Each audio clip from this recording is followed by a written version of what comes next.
So today's topic of discussion is the difference between joint tenancy and tenancy in common, and its various implications in the areas of real estate, family, and estate planning laws.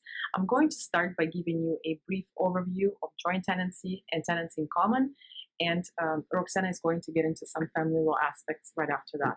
So with joint tenancy, it's a very common form of ownership among married couples. In joint tenancy, the individuals hold title to the property in equal shares.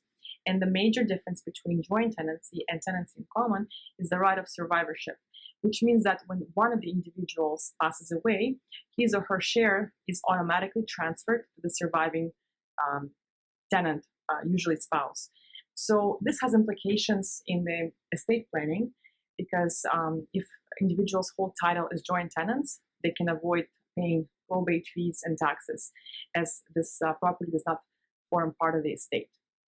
Another form of ownership is tenancy in common. In tenancy in common, individuals can own either equal or unequal shares of the property.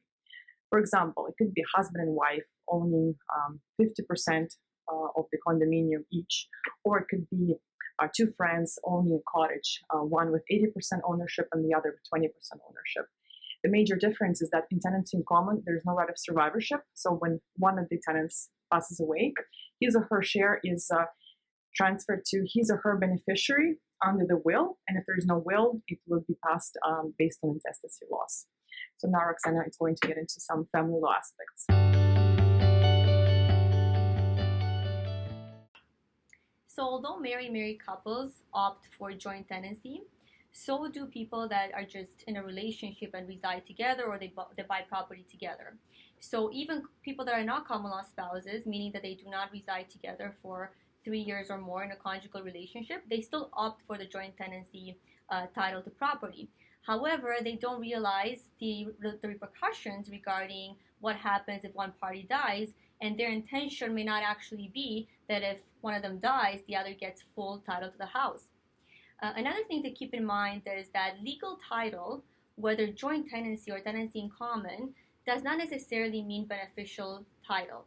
So an example being from my cases, if two people in a relationship have title to a house together, if one of them makes more contributions to the property, it might be that the other person might not actually be entitled to the same proportion as the other person in the house. So legal interest is not always the most important, so it's important to understand that from a family lawyer as well.